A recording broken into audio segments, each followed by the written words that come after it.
특히 그 승철 스님께서 화두로 네. 많이 던졌던 그 돈수와 도로 점수 논쟁이 있었는데 네네. 스님께서는 네. 이제 무분간에 이제 수행을 하고 나오신 다음에 혹시 그런 생각에 네. 어떤 생각을 가지시죠? 지속적으로 또 무분간에 들어가셔야 될지 네. 아니면 이미 정리됐다고 생각하시나요? 도노 돈수, 도노 점수에 대해서는 뭐 다른 분들도 다 좀 아실 거예요.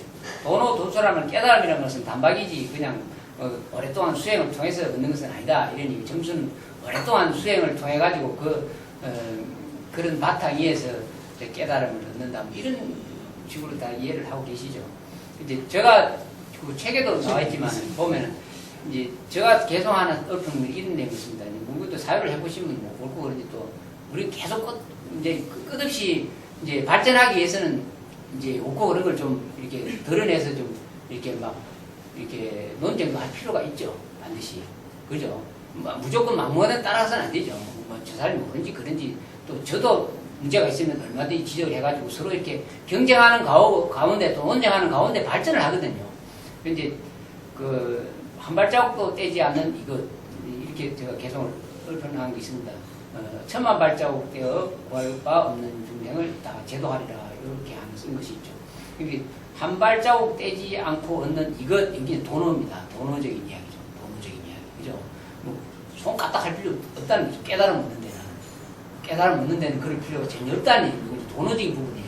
그렇죠. 그 다음에 천만 발자국 떼어 구할 바 없는 중생을 다 제도하리라. 이 말은 이제 자비방편 다른 사람들 이익되게 하기 위해서는 부득이 점수적으로 일을 하겠다 이런 얘기입니다.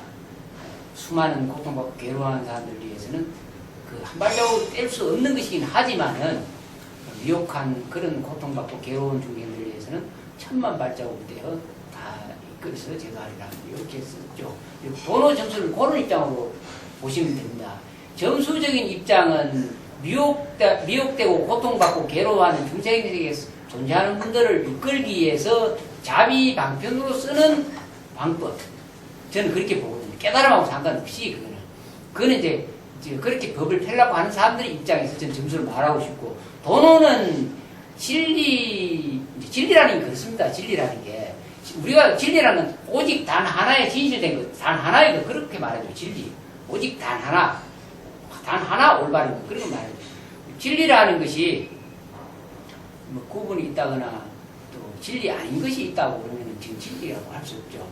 이제 부처님 입장에서 보면, 부처님 깨달은 입장에서 보면, 깨닫고 나서 보니까 이 존재계 전체, 우주 전체, 단 어떤 것도 진리 현존 아닌 것이 없다. 이렇게 말씀하셨죠. 그런 입장이 도노라는 입장입니다.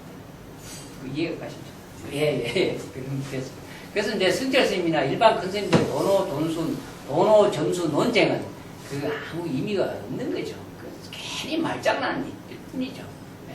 진리 바깥에 존재하는 누가 있다고 보면 안 되는 거죠. 진리 현존뿐이 없다는 거죠. 물속에서 물고기가 물속에서 물 찾는 것 같다. 예. 물속에서 물고기가 미혹해서 끝도 없이 물 찾아서 돌아다니는데 만날 돌아다니는 그 속이 바로 물이죠. 진리가 그렇다. 우리가 지금 완벽하게 생로병사 우주원회가 존재하지 않는 진리 현존 바다 속에 있는데도 불구하고 자기의 어리석은 집착과 미혹 때문에 고통과 괴로움에서 허덕이고 끝도 없이 인내한다는 거죠. 그렇게 보시면 됩니다. 그래서 이제 이런 위대한 부처님 말씀 때문에 우리는 당장이라도 지금 자유와 행복과 해탈을 누릴 수가 있는 거죠.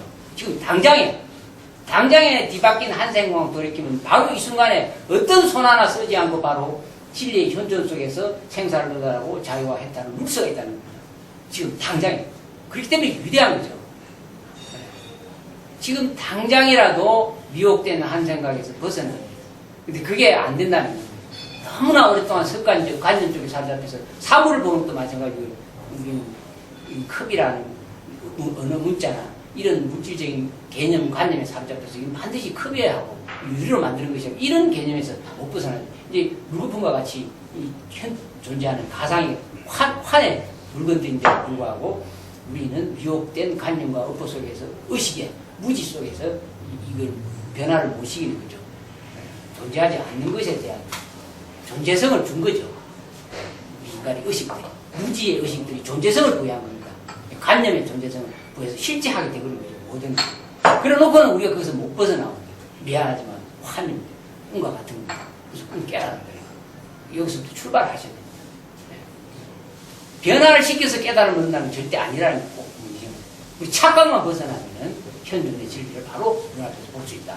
이렇게 보셔야 됩니다. 그래야 자유를 얻죠. 만약에 이걸 깨달음을 오랫동안 닦아서 얻는 깨달음이라고 하면 독겠을 사람 하죠. 생각해보세요.